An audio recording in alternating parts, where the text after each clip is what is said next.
Hello everyone, આજે હું વાત કરીશ એક ફેમસ ફિલોસોફર અને મેથેમેટિશિયન જેનું નામ છે રેને ડકાર્ટ. આ એનું નામ છે, બરાબર. અને ડકાર્ટ કહેવાય, ડેસ્કાર્ટેસ કેવું ન કહેવાય, અને ડકાર્ટ કહેવાય કારણ કે નામનો જે સ્પેલિંગ છે એ ફ્રેન્ચમાં છે. He was a French mathematician and a philosopher. હવે તમે જો આમ ઓવરઓલ જેટલી વસ્તુ મને ખબર છે એના બેઝિસ ઉપરથી હું તમને કહું તો એન્શિયન્ટ ભારત, ઇન્ડિયા અને ગ્રીસ, વેસ્ટની અંદર ગ્રીસ અને ઈસ્ટની અંદર ઇન્ડિયા. તો આ જે રિજિયન હતા ને એણે ફિલોસોફી અને મેથેમેટિક્સની ફિલ્ડમાં ઘણું બધું કર્યું હતું, બરાબર. જૂના સમયમાં, પહેલાંના સમયમાં, બરાબર. Mathematics, philosophy in the field of science એ સમયના સ્ટાન્ડર્ડ પ્રમાણે ઘણું સારું વર્ક કરેલું હતું, રાઈટ. કારણ કે આપણે ત્યાં ચરક સંહિતા, સુશ્રુત સંહિતા અને ઘણી બધી વસ્તુ છે. અને ગ્રીસની અંદર પણ સોક્રેટિસ જેવા દાર્શનિકો ઘણા બધા હતા, એરિસ્ટોટલ જેવા ઘણા બધા દાર્શનિકો હતા વેસ્ટની અંદર, રાઈટ. પણ છેલ્લા અરાઉન્ડ કેટલા વર્ષોમાં એવું નહીં કહી શકું, બટ જેને કહી શકે કે મોડર્ન એરા જેટલો પણ છે. હવે હિસ્ટોરિયન જેને મોડર્ન એરા કહેતા હોય દેટ કુડ બી ડિફરન્ટ, પણ મોડર્ન એરાની અંદર વધારે પડતું જે વર્ક છે યુરોપિયન સબકોન્ટિનેન્ટમાં વધારે થયેલું છે, બરાબર. સાયન્સની ફિલ્ડમાં અને ફિલોસોફીની ફિલ્ડમાં, રાઈટ. અને કારણ કે આપણે લાસ્ટ જે સારામાં સારા જે ફિલોસોફર્સ જનરલી કહી શકાય દેટ વોઝ આદિ શંકરાચાર્ય. અને મેથેમેટિશિયન્સ હજી હોય છે પણ એ ગયણા ગાંઠા અમુક હોય છે. અમુક જે ખાસ બહુ જ ફેમસ મેથેમેટિશિયન હોય છે એની ખાસ જે કલા હોય છે એ હોય છે કે ગમે એ વસ્તુના જવાબ દઈ દે ફટ કરીને, પણ એને આમ પાછળનું રીઝન ને ઘણી વસ્તુ ક્લિયર ન હોય. That is also skill, but મારા ઓપિનિયનમાં એને એઝ અ મેથેમેટિશિયન કન્સિડર ન કરી શકાય. હવે જોજો આગળની થોડીક વસ્તુ અમે સમજજો. તો રેને ડકાર્ટ એની થોડી ઘણી વાત કરીએ જેથી કરીને આપણે વ્યવસ્થિત રીતના સમજી શકીએ આ બધી વસ્તુને. તો 1596 સાલમાં એનો જન્મ થયો હતો ફ્રાન્સની અંદર. એમના father was a member of parliament, MP હતા. એના મધર હતા એના જન્મના અમુક દિવસો પછી જ એની ડેથ થઈ ગઈ હતી. થોડુંક વિચારજો, જે વ્યક્તિને મધરનો પ્રેમ નથી મળેલો, બરાબર. કારણ કે ટ્રેડિશનલી એમાં પહેલી વાત હું તમને કહું છું, ઘણા બધા લોકો ઇતિહાસમાં થયેલા છે જેને માતાનો પ્રેમ નથી મળ્યો કે પિતાનો પ્રેમ નથી મળ્યો કે બેયનો પ્રેમ નથી મળ્યો. પણ વાત ક્યાં આવે કે કોઈ એક વ્યક્તિને નથી મળ્યો ને બીજા બધાને મળ્યો છે, તો એની એક અસર હોય છે માણસના ચિત્ત ઉપર, રાઈટ. તો મોસ્ટલી ડકાર્ટની જે લાઈફ હતી મોસ્ટલી એવી હતી કે, બરાબર, હી વોઝ ઇલ. રોગ કોઈક ને કોઈક પ્રકારનો છે ને એને થયા કરતો. અને એમણે છે એ સમયની એક કહેવાય છે કોન્ટિનેન્ટલ રેશનલિઝમ નામની એક આખી જે વસ્તુ છે એની ફાઉન્ડેશન રાખી છે, એનો આધાર રાખેલો છે. કોન્ટિનેન્ટલ રેશનલિઝમ એટલે એ સમયના ફિલોસોફર લોકોનું ગ્રુપ હતું આખું, કે જે ઘણા બધા લોકો મળી વાતચીત કરતા. એ સમયનો એક અલગ જ આખો યુગ હતો. કદાચ આ જ કારણ છે કે જેના દ્વારા જે આ જ રિજન કદાચ રેનેસા આને કહેવામાં આવે છે, કે શું I am not sure of, but અમુક વર્ષો પછી જે ફ્રેન્ચ રિવોલ્યુશન જે 18મી સદીમાં સ્ટાર્ટ થયું ને એનું કદાચ કારણ છે કે આવા બધા વિચારકો હતા. હવે આજના સમયમાં હું તમને કહું તો ઘણી બધી જગ્યાએ શું છે અત્યારે, this is the age of misinformation in a lot of sense. અને જે વધારે પડતું શું થતું હોય છે ખબર છે કે જે અવાજ હોય છે ને એ કાં તો દબાવી દેવામાં આવે કાં તો સાચી જગ્યાએ પહોંચતી નથી, રાઈટ. કારણ કે વાત અત્યારે એ થઈ ગઈ છે, કોમ્પિટિશન એ વાતનું નથી કે how you present, how what kind of information you present, પણ અત્યારે કોમ્પિટિશન એ વાતનું છે કે હાવ યુ પ્રેઝન્ટ ઇટ, કઈ રીતના તમે આને પ્રેઝન્ટ કરો છો, બરાબર. એટલે ઇન્ફોર્મેશન રિલાયેબલ છે કે નથી એ વસ્તુ આખી સાઈડમાં રહી જાય છે. હવે એ સમય એવો હતો કે લોકો વાંચતા. અત્યારે રીડિંગ એબિલિટી પણ માણસોની ધીમે ધીમે આપણા બધાની, બરાબર, એ ધીમે ધીમે ક્ષીણ થતી ગઈ છે. તો આ કોન્ટિનેન્ટલ રેશનલિઝમનું આખું એમણે, બરાબર, બેઝ રાખેલો હતો. પછી બીજી એક વસ્તુ છે કે પોતાના ભૂતકાળમાં થઈ ગયેલ ઉત્પન્ન વિદ્વાનો સાથેનો વાર્તાલાપ ગણતો ડકાર્ટ છે. કોઈ પણ વસ્તુ વાંચીએ ને તો એને એવું થતું કે હું આ કોઈ વિદ્વાન છે મારી સામે બેઠા છે, એ મારી સાથે વાત કરે છે. એક રીતનો એ ડાયલોગ જ છે, એક રીતની વાતચીત જ છે હકીકતે તમે જોવા જાઓ તો. આપણને લાગતું હોય કે આ કદાચ એક ડિરેક્શનમાં છે, પણ એક ડિરેક્શનમાં નથી. કારણ કે જે વ્યક્તિ બોલે છે ને એ બોલતા પહેલાં સામેવાળો જે સાંભળવાવાળો છે ને એને કન્સિડર કરે છે કે સામેવાળો જે સાંભળવાવાળો છે એનું મન શું છે, રાઈટ, કે લખવા કે વાંચવાવાળો છે એનું મન શું છે. તમને ખ્યાલ હોય તો જે ઓથર્સ હોય, જે બુક્સ લખતા હોય, એનાલાઇઝ કરતા હોય છે કે એનો રીડર કેવો હશે, એને ધ્યાનમાં રાખીને કોઈ પણ વસ્તુ એ લખતો હોય છે. એ કેવો હશે, એની મનની અંદરથી શું શું વસ્તુ ઉદ્ભવશે જ્યારે હું આવું કહીશ એને, રાઈટ. ઇવન હું પણ આ વિડીયો બનાવું છું તો હોઈ શકે કે કદાચ કમેન્ટ, બરાબર, અત્યારે આપણું રીચ એટલું બધું નથી, પણ રીચ એટલું બધું થઈ જશે ત્યારે શક્ય છે કે બધા કમેન્ટ્સના જવાબ ન દઈ શકાય કે એવી કોઈ વસ્તુ છે. તો એ સમયે તમે જો વિચારજો, કમેન્ટ્સના જવાબ ઘણા બધા ક્રિએટર્સ નથી દેતા કારણ કે રીચ એટલું બધું હોય છે. એ કેમ થઈ શકે? પણ એ ઓલરેડી કન્સિડર કરે છે કે કમેન્ટ્સ કઈ કઈ આવે છે, શું શું આવે છે, લોકોના મનમાં શું છે, લોકો કઈ કઈ વસ્તુ બોલશે. તો એ એક વાતચીત છે ઘણા બધા અંશે, બટ આઈ ડોન્ટ અગ્રી કે પ્યોર વાતચીત છે, બરાબર. હવે એક વસ્તુ હતી કે મોટાભાગનો સમય એ બીમાર રહેતો, પણ એ જુગાર રમવાનો, દારૂ પીવાનો, આવી બધી વસ્તુનો એના લાઈફના ઘણા બધા સમય સુધી શોખીન વ્યક્તિ હતો. તો જુગારમાં મોટાભાગે એ જીતતો, અને જીતવાનું મેઇન કારણ એનું હતું કે હી વોઝ ગુડ વિથ મેથ્સ. ગણિત એનું સારું હતું એટલે જીતતો. હવે અહીંયાથી તમે ખોટી ઇન્સ્પિરેશન એ લઈ શકશો, બરાબર, ખબર છે, પણ he was good at maths. Mostly આપણે લોકો નથી હોતા, પહેલી વાત છે, જેટલું આપણને લાગતું. અને બીજી વાત છે, દરેક વ્યક્તિને પોતાને જીનિયસ માનવામાં કાંઈ વાર નથી લાગતી, બરાબર. તમારે હજી એવું જોવું હોય તો મેં આના ઓલા જે ફેન્ટસી એપ્સ ઉપર મેં એક વિડીયો બનાવેલો છે, એ જરાક એને રેફરન્સમાં રાખીને તમે જોજો. હવે બીજી વાત છે કે એમના ફાધરની ઈચ્છા હતી કે ભાઈ લો સ્ટડી કરે, કે ભાઈ વકીલ બને આપણો દીકરો, રાઈટ. એટલે એણે લો થોડું ઘણું સ્ટડી પણ કર્યું, અલગ અલગ કોર્ટમાં અને અલગ અલગ જગ્યાએ જઈને એણે સર્વે કર્યું. લિયોનાર્ડો ડા વિન્ચી છે, એમના ફાધરની એવી ઈચ્છા હતી કે મારો દીકરો લોયર બને, પણ એનો આખો કેસ અલગ હતો, એને લોમાં જરાય ઇન્ટરેસ્ટ નહોતો, રાઈટ. તો બીજી એક વસ્તુ છે કે એની આખી જોજો, હી વોઝ અ કેથલિક, બરાબર. ક્રિશ્ચિયનની અંદર કેથલિક હોય છે, પ્રોટેસ્ટન્ટ હોય છે, અને હજી અલગ અલગ સેક્ટ્સ હોય છે એના.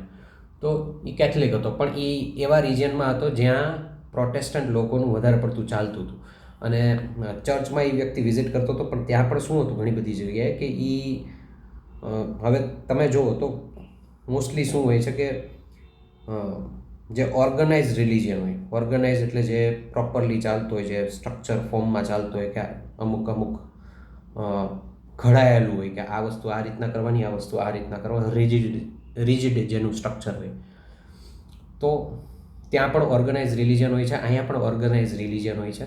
અને ઘણા બધા ફિલોસોફર્સ, ઘણા બધા દાર્શનિક ઓર્ગનાઇઝ રિલિજનના વિરોધમાં હોય છે.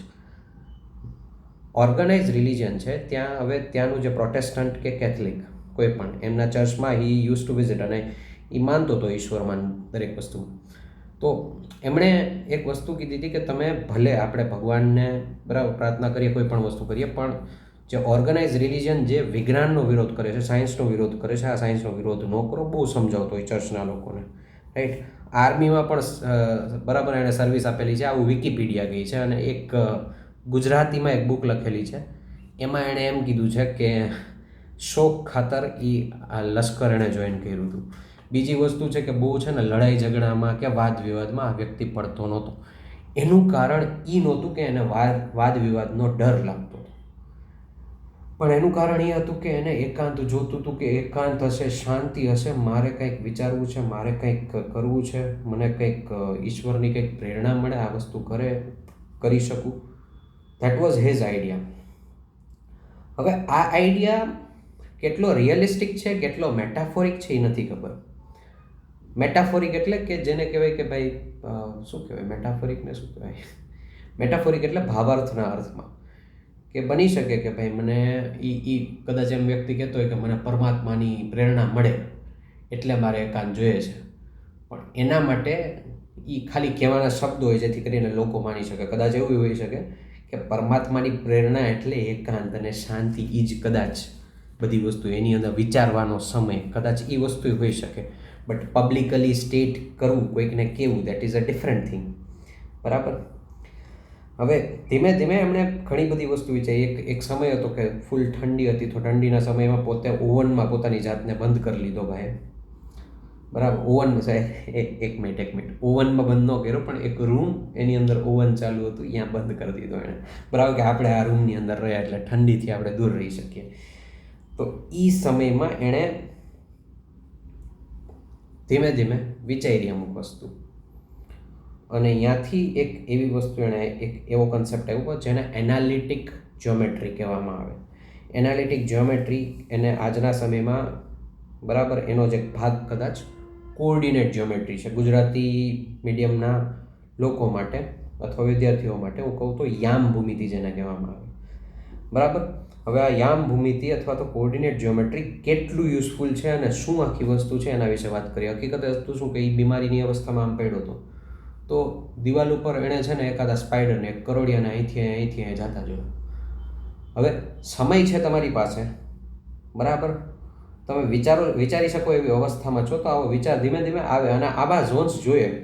એક બર્ટ્રાન્ડ રસેલ હતો, એણે પણ આ વાત કરી હતી કે ભાઈ આઈડિયલિઝમને એ બહુ જ ઇમ્પોર્ટન્સ આપતો, કે ભાઈ કાંઈ ન કરીને બેઠા રહીએ, નાનું એક મહત્વ છે. બરાબર. બટ જે કેપિટલિઝમ, એક્સ્ટ્રીમ કેપિટલિઝમ છે, બરાબર, જે બજારવાદ છે, એના લીધે ઘણી બધી વસ્તુ આવી શક્ય નથી થતી. હવે જોજો, તો એણે દિવાલ ઉપર આ રીતના કરોડિયામાં ફરતો હતો, કરોડિયાને આમ જોવે, કરોડિયાને જોતા એને ખબર પડી, અચ્છા અહીંયા કરોડિયો છે, તો આ કરોડિયાની એક્ઝેક્ટ પોઝિશન મારે નક્કી કરવી છે. તો કઈ રીતના નક્કી કરી શકું, એમણે વિચારવાનું ચાલુ કર્યું. હજી હું ઘણી વખત આ ચેપ્ટર છું, સ્ટુડન્ટ્સને હું સમજાવું ત્યારે પૂછું કે ભાઈ આપણે માની લો કે ભારત અને ચાઇનાનું કંઈક યુદ્ધ થાય છે, અને આપણે બરાબર ફાઇટર પ્લેન લઈને આપણે ઉપર ગયા. હવે ત્યાંથી હું એમ કહું કે વાં બાઉમ નાખતો આમ, બરાબર, આ સાઈડ આમાં, બરાબર, તો અહીંયા લોચે ચડી જાય, અહીંનું અહીંયા થઈ જાય. હું આમાં આંગળીથી ચીંધું ને, તો આંગળીથી ચીંધું. તમે ઘણી વખત જોજો, 3-4 જણા વાતચીત કરતા હોય, વાં જોતો આમ કરીને આંગળી ચીંધશે, પણ તમે જે વિચાર્યું છે ને અહીંયા નહીં જોઈ, ક્યાંક બીજે જોવે. તો એક્ઝેક્ટ પ્રિસિઝન લઈ આવવું કે ભાઈ એક્ઝેક્ટલી ખબર પડે. આના માટે આપણે શું કરી શકાય? તો એમણે એક વસ્તુ વિચારી કે આ દિવાલ છે, આ બીજી, આ નીચેની જમીન છે, બરાબર, અહીંયાથી 1 સેન્ટીમીટર ને અહીંયાથી 2 સેન્ટીમીટર, આ 2 ડેટા મને મળી જાય તો એક પ્રિસાઇઝ પોઈન્ટ કહી શકું. અને એને લખવાની આ રીતની રીત લઈ આવ્યો, 1,2. પછી આ 2,1 અલગ છે, 1,2 અને 2,1 આ બે વસ્તુ અલગ છે. અને આ જે તમને ખ્યાલ હોય તો વાય એક્સિસ, એક્સ એક્સિસ, આખો ટોપિક હું કવર નહીં કરું અત્યારે, બટ આ કોઓર્ડિનેટ જ્યોમેટ્રી છે. અને આ રીતના જે કોમા કરીને લખ્યું એને ઓર્ડર્ડ પેર એણે કીધું. અને આનું જ પછી એડવાન્સ ઓર્ડર્ડ પેરને ગુજરાતીમાં ક્રમિક જોડ કહેવાય. આનું જ એડવાન્સ વર્ઝન પછી આવ્યું કે આ જ વસ્તુ તમે છે ને ઓન પેપર કોઈ પણ 2 સેટનું મલ્ટિપ્લિકેશન કરીને એની ઓર્ડર્ડ પેર તમે બનાવી શકો, રાઈટ. અને આણે 2 વસ્તુ કીધી, એક તો જ્યોમેટ્રી એટલે કે ભૂમિતિ એક અલગ ફિલ્ડ હતું, બીજી વસ્તુ હતી આપણે એલ્જેબ્રા, બીજી ગણિત. તો એણે બેને અહીંયા મિક્સ કરવાની ટ્રાય કરી અને he was very much successful in it. બરાબર. હવે બીજી વાત કહું છું કે આવી કોઈ પણ વસ્તુ ભણો ને તો ભણતા થોડુંક એ ધ્યાનમાં રાખજો કે આ બધું માયા છે. શું છે આ બધું? માયા છે. બરાબર. હવે જોજો, કારણ કે જોજો અહીંયા છે આ પ્લેન છે, અહીંયા આ 0,0, અહીંથી 1, આ એક્સ એક્સિસ 1020, અહીંયા 0102 આમ થશે. પણ એક કોમ્પ્યુટર લાઇબ્રેરી છે p5.js કરીને, એની અંદર કોઓર્ડિનેટ સિસ્ટમ આ રીતની આપી, 0,0 અહીંયા છે, પછી આ આપણી એક્સ એક્સિસ, આ આપણી વાય એક્સિસ, તો અહીંયા 1,0, 2,0 આ ડિરેક્શન, 0,1, 0,2 આ ડિરેક્શન. બરાબર. તો આ જે કીધું છે ને એ એક લેંગ્વેજ છે, પણ એ લેંગ્વેજને ચેન્જ કરી શકાય, આપણું મોડલ છે સેટ કરી શકાય અલગ અલગ રીતના. લેંગ્વેજથી અટેચ થવાની જરૂર નથી. અચ્છા આ જ સાચું, આ સ્ટેપ પસંદ તો આટલા માર્ક મળશે એટલે આ જ સાચું છે. હાવેવર એક વાત હું તમને કહીશ કે એક્ઝામને ઓરિએન્ટેડ જો તમે પ્રિપેરેશન કરતા હોય તો તમારે લેંગ્વેજને મહત્ત્વ આપવું પડે ત્યાં, પણ લેંગ્વેજને એટલી પકડવાની નથી. આ માયા છે, એ માયા છે. બરાબર. હવે જોજો, તો આની અંદર આ જે એનાલિટિક જ્યોમેટ્રી, કોઓર્ડિનેટ જ્યોમેટ્રી છે એના ઉપરથી પછી સર્કલ ને આવા બધા કન્સેપ્ટમાં ઘણા ઊંડા ઉતરી શકાય. p5.js કરીને મેં જે તમને કીધું એક લાઇબ્રેરી છે, p5.js કરીને તમે એવું હોય તો યુટ્યુબમાં પણ સર્ચ કરી શકો, તમે ગૂગલમાં સર્ચ કરી શકો. એની અંદર મેં આવી એક વસ્તુ આ કોઓર્ડિનેટ જ્યોમેટ્રીના ઉપયોગથી બનાવી હતી કે મેં શિનચેનનું મોઢું બનાવ્યું હતું. શિનચેનનું મોઢું કાઇન્ડ ઓફ આવું હોય છે, તો એક સર્કલ આવું, એક સર્કલ આવું, અને અહીંયા એક નાનકડું સર્કલ છે ને એ અહીંયા આમ મૂકી દીધું મોઢું. બરાબર. અને પછી એની રેડિયસ વધે ઘટે, એટલે આપણને એવું લાગે કે એ બોલે છે. બરાબર. વધે ને ઘટે, લાર્જ અને સ્મોલ મોટું થાય એટલે આપણને બોલે છે એવું લાગે. તો આના કોઓર્ડિનેટ જ્યોમેટ્રીની હેલ્પથી મેં એક એનિમેશન બનાવ્યું છું. બરાબર. તમે બનાવી શકો. અને ઘણી બધી અત્યારે તમે આ વિડીયો જોવો છો ને, કોઓર્ડિનેટ જ્યોમેટ્રી ન હોત તો આ વિડીયો ન જોઈ શકત, કેટલી એ વસ્તુ ન થઈ શકત. બાકી આ ભણ્યાઓની દુનિયા છે, એ તો ગમે એ વસ્તુ, આ બધું શું કામ આવે, અમે તો ધંધો કરી જાણીએ. એટલે ઓલા બધા ટેકનોલોજી બનાવે, ઓલા બધા કેટલી વસ્તુ કરે ને તું થોડા ઘણા જુગાડ કરીને ધંધો કરીને કરોડો ને અરબોય કમાઈ લઈશ ભાઈ. પણ ઓવરઓલ ઇકોનોમીમાં કન્ટ્રીબ્યુશન શું છે, હવે એને સમજાય નહીં પાછી આ બધી વાતો કંઈ કે આ શું બોલે એમ, આ શું બોલ્યો હે, અમને તો જો આવું કાંઈ ન ખબર હોય પણ તોય અમે આમ કરી નાખીએ. સારું કહેવાય, વેરી ગુડ. હવે જોજો, એમણે કંઈક પોતાનો ફર્સ્ટ એસે લખ્યો હતો, rules for direction of mind, એ 1620માં લખ્યો હતો એણે. પછી એક સમયે એણે પોતાની પ્રોપર્ટી બધી વેચી દીધી અને બોન્ડમાં ઇન્વેસ્ટ કર્યું. બોન્ડ ઉપરથી મને યાદ આવ્યું કે ઇલેક્ટોરલ બોન્ડ ઉપર આપણે એક વિડીયો બનાવેલો છે, એની હું તમને લિંક આપીશ. આજના સમયે ચાલુવાળો એક પોલિટિકલ મુદ્દો છે. આપણા ગુજરાતના ડોફાઓને ઘણાઓને નથી ખબર શું વસ્તુ છે, બરાબર. પહેલાં તો શું વસ્તુ છે એ જાણજો, પછી મારો વિડીયો જોજો. કારણ કે હું મોસ્ટલી આ વસ્તુ તમારી આગળથી એક્સપેક્ટ કરું છું કે તમે કંઈક થોડું ઘણું જાણો, પોતાની થોડીક હલાવન 50 જગ્યાએ સર્ચે કંઈક કરીને આવો, બરાબર. 1649માં એ બહુ ફેમસ ફિલોસોફર બની ગયો. પછી સ્વીડનની રાણી હતી ક્રિસ્ટીના, એણે કીધું કે તું મને ભણાવ, મારે આત્મા વિશે જાણવું છે ને મારે પ્રેમ વિશે જાણવું છે ને આન તેન, બરાબર.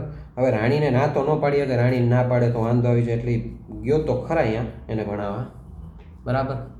પણ થોડાક ટાઈમમાં રાણીને એ ન ગમ્યું, એને રાણી ન ગમી. રાણી કહી કે તારી મિકેનિકલ ફિલોસોફી છે.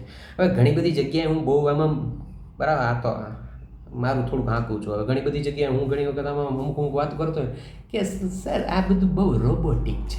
હવે કાંઈ ન થાય, કંઈ હવે મારે આ રીતે જવાનું થાય, બરાબર. પછી એને 1650માં એને પ્લુરિસી કરીને એક ડિસીઝ હતો, એ થયો હતો. પ્લુરિસી ડિસીઝ આઈ થિંક ગુજરાતના ભાઈ કાકાને કદાચ થયો હતો, મને યાદ નથી, કે એણે અડધા ફેફસાથી પછી સેવા કરી હતી દેશની.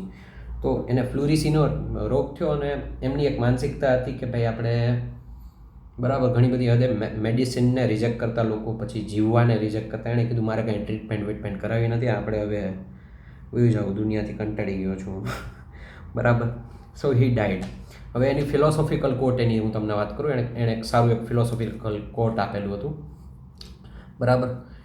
દેટ ઇઝ કોગિટો એર્ગો સમ. આ લેટિનમાં છે, બરાબર. આનું જ બીજી લેટિન એક સમયે લેંગ્વેજ હતી, કરન્ટલી અત્યારે પણ બરાબર છે કે નહીં આઈ ડોન્ટ નો, બટ આ કોગિટો એર્ગો સમ,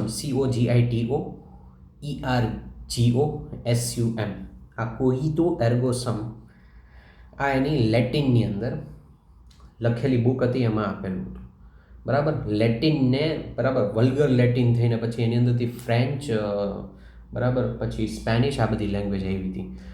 તો આનો હું તમને ઇંગ્લિશમાં ટ્રાન્સલેશન થઈ છે, આઈ થિંક ધેરફોર આઈ એમ. હું વિચારું છું એટલે હું છું. આપણને લાગે કેટલી વિચિત્ર, કેટલી વિયર્ડ વાત છે, શું વાત કરે છે, આને હું ભાન પડે, આને કંઈ ભાન નથી પડતી. થોડાક ટાઈમ પહેલાં એકાદું યુટ્યુબમાં કોન્ટ્રોવર્સી, આ સ્ટેટમેન્ટના લીધે કોન્ટ્રોવર્સી ચાલુ થઈ હતી. આપણો એક મહાન અભણ મોટિવેશનલ સ્પીકર છે ને, એણે કંઈક આની અંદર કીધું કે એવું ઘોંચું થા ડેકાર્ટે 6 બુક લખી હતી મેડિટેશન્સ, એના અંદર આ બધી વસ્તુ એક્સપ્લેન કરી હતી વ્યવસ્થિત રીતના. આ જ સ્ટેટમેન્ટ ફ્રેન્ચની અંદર જેan પોન્સ ડોમ જે suis, આ રીતના એને કહી શકાય. હવે જોજો, એક મેથડ છે સાયન્સની અંદર, આ મેથડ બહુ જ કામની છે. એ છે મેથડ ઓફ ડાઉટ. કોઈ વસ્તુને તમે ડાઉટ કરો કે આ છે કે નહીં, દેખાય છે, મહેસૂસ થાય છે, બટ છે કે નહીં, આ વસ્તુ વિચારું છું છે કે નહીં. દરેક વસ્તુમાં ડાઉટ કરો. ઈસ્ટર્ન ફિલોસોફીમાં આ જ વસ્તુ નેતિ કહેવાય છે કે ધીસ ઇઝ નોટ. તો આ બધી વસ્તુને, સંસારની જેટલી વસ્તુ છે એને ડાઉટ કરી શકાય કે આ બોલ છે કે નહીં. બોલ કદાચ છે કે નથી એ વાત અલગ છે, એને હું ડાઉટ કરી શકું, પણ એક વસ્તુને ડાઉટ ન કરી શકું, એ છે ડાઉટ કરવાવાળો, કરતા, થિંક કરવાવાળો, વિચારવાવાળો, સંશય કરવાવાળો, એને ડાઉટ ન કરી શકું. કારણ કે એને ડાઉટ કરવા ગયો ને તો એ વસ્તુ સાબિત થઈ કે એ તો છે, કોઈક ડાઉટ કરવાવાળો છે, સર્ટેનલી છે. આ છે કે નહીં નથી ખબર, આ એક્સપિરિયન્સ થાય છે, આ દેખાય છે, બટ આ છે કે નહીં નથી ખબર. પણ આ ડાઉટ કરવાવાળો છે ને, છે. હું છું, આઈ એમ. વિચાર કરવાવાળો છું, હું વિચારું છું, ધેટ મીન્સ હું છું. એક આત્માના અસ્તિત્વને લઈને આ વાત હતી, બરાબર. તો ઘણું બધું વિચાર્યું છે. હવે એમ નથી કહેતો એની અંદર ક્રિટિસિઝમ છે કે એમણે એ વસ્તુ કીધી કે આ જનાવર જેટલા છે ને એ કંઈ વિચારી નથી શકતા, તો જનાવરમાં કોઈ આત્મા જ નથી, આપણા બધામાં આત્મા છે. They are the mechanical beings. તો એને તમે એની ઉપર તમારો અધિકાર છે અને મારો કાપો જે કરવું એ કરો, રાઈટ. એનાથી હું અગ્રી નથી કરતો આના ઉપરથી જ, બટ એણે જે કામ કર્યું છે, જેટલું બરાબર બૌદ્ધિક ઉદ્યમ કરેલું છે ને, એને હું ડેફિનેટલી રિસ્પેક્ટ આપું છું કે હું વિચારું છું, ધેટ મીન્સ હું છું, વિચારક છે, રાઈટ. હવે આ જે ફિલોસોફી છે એ 100% અગ્રી કરવાની જરૂરિયાત નથી, બટ એણે ઘણું વર્ક કર્યું છે. સો આઈ એમ સિમ્પલી એપ્રિશિએટિંગ ઇટ, રાઈટ. બાકી કંઈક થોડું ઘણું કમેન્ટ કરો, કંઈક લખો, કંઈક ફીડબેક મળે. અને હું તમને હજી એક વાત કહું છું, બાપલિયાઓ, થોડુંક ક્યારેક બેસો, થોડુંક ક્યારેક વિચારો, થોડુંક ક્યારેક લખો, થોડુંક ક્યારેક કંઈક વિડીયો બનાવો આવા કંઈક, તો એનાથી ઓવરઓલ વિકાસ થશે, બૌદ્ધિક વિકાસ. કંઈક ખાલી વિડીયો જોઈને બધું નહીં થઈ જાય. બાય.